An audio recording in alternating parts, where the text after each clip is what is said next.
Good morning 10th class के बच्चों। आज मैं क्वेश्चन करा रही हूँ 7.2 क्वेश्चन नंबर 4। क्वेश्चन दिया है, find the ratio in which the line segment joining the points -3 में 10 एंड 6 में -8 इज डिवाइडेड बाय -1 6। यहाँ पर हमें रेशियो फाइंड आउट करनी है और यहाँ पे तुम्हें 3 कोऑर्डिनेट पॉइंट गिवन दिया है, ये and first and and point and ये मिडिल पॉइंट है। ठीक है, यहाँ पर 3 कोऑर्डिनेट पॉइंट गिवन दिया है और हमें क्या करनी है, यहाँ पर रेशियो फाइंड आउट करनी है। चलो करते हैं सवाल को। तो पहले मैं एक डायग्राम बना देती हूँ। तो यहाँ पर देखो ये दिया है -3 में 10, ये मेरी फर्स्ट पॉइंट है और एंड पॉइंट कितनी है 6 में -8 एंड जो बीच के पॉइंट गिवन दे दिया है एक्स और वाई की जो वैल्यू है वो दे दिया है -1 में 6। तुम इसको नाम से ले लेते हो, ए बी एंड पी नाम से मैंने डिनोट कर दिया। अब ये कौन सी रेशियो में इंटरसेक्ट कर रहे हैं ये हमें निकालनी है। तो हमें यहाँ पे क्या निकालनी है, M1 रेशियो M2, ये हमें फाइंड आउट करनी है। चलिए सवाल को सॉल्यूशन करते हैं। हमें पता है x की वैल्यू जो होती है, x की फॉर्मूला क्या होता है, x की फॉर्मूला होता है M1x2 प्लस में M2x1 अपन में M1 प्लस में M2। ओके, और y की फॉर्मूला क्या होता है, y का फॉर्मूला होता है M1y2 प्लस M2y1 अपन में M1 प्लस में M2। y वाले में y आते हैं और x वाले में x आते हैं, ये मैंने पहले भी बोल चुकी हूँ। ठीक है, अब हम इसमें सब वैल्यू पुट कर देते हैं।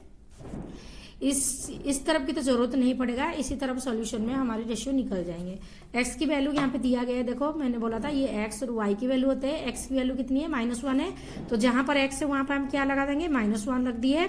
M1 तो हमें निकालनी है, M1 हमें गिवन नहीं दिया है तो M1 जो है वही रहेगा। M1 के बाद x2, तो x2 की वैल्यू कितनी है, ये हमारी x2 की वैल्यू हो गया कितने, ये 6 है। M1 मल्टीप्लाई में 6, M1x2 प्लस M2 ऐसे ही रहेगा, M2 मल्टीप्लाई में x1 कितनी है हमारी -3 अपन में M1 प्लस में M2। ओके, चलिए आगे चलते हैं।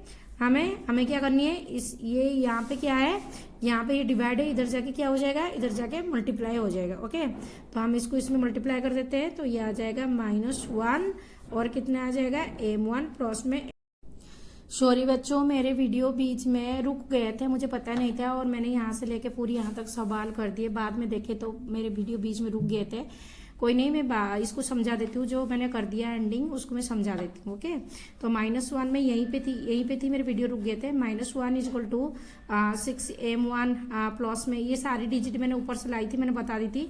फिर ये जो डिवाइड नंबर है ये -1 में जाके मल्टीप्लिकेशन हो गए और देन 6 को M1 में मल्टीप्लाई कर दिया 6 M1, 3 को M2 में मल्टीप्लाई कर दिया प्लस -3 M2 हो गए। ओके, उसके बाद M1 को मैंने -1 में मल्टीप्लाई कर दिया तो -M1, फिर M2 को मैंने -1 में मल्टीप्लाई कर दिया तो ये प्लस माइनस M2 हो गए और इधर 6 M1 -3 M2 है। ओके, तो M1 को मैंने एक तरफ कर दिया और M2 को मैंने एक तरफ कर दिया। पहले से यहाँ पे -3 M1 थे और ये 6 M1 लेफ्ट साइड में आ गया तो -6 M1 हो गए और इधर -3 M2 थे और ये माइनस का M2 इधर को राइट साइड को आ गया तो प्लस का M2 हो गए। ओके, तो ये 6 M1 और -M1 कितने M1 हो गए, -7 M1 और -3 M2 में से एक M2 चला गया तो -2 M2 हो गए। यहाँ का माइनस कैंसिल आउट हो गए, ये बचा यहाँ पे M1 और M2 को मैंने इसके नीचे डिवाइड कर दिया और इस साइड में 2 बचे थे और 7 इधर आ गए, डिवाइड हो गए। तो M1 रेशियो M2 मेरे कितना आ गया, 2:7 हो गए। ओके बच्चों, प्लीज सॉरी कि बीच में डिस्टर्बेंस हो गए थे, मुझे पता ही नहीं था कि वीडियो ऑफ पड़े और मैं कराती जा रही हूँ। बाद में देखा तो वीडियो बीच में बंद थे, सॉरी फॉर दैट।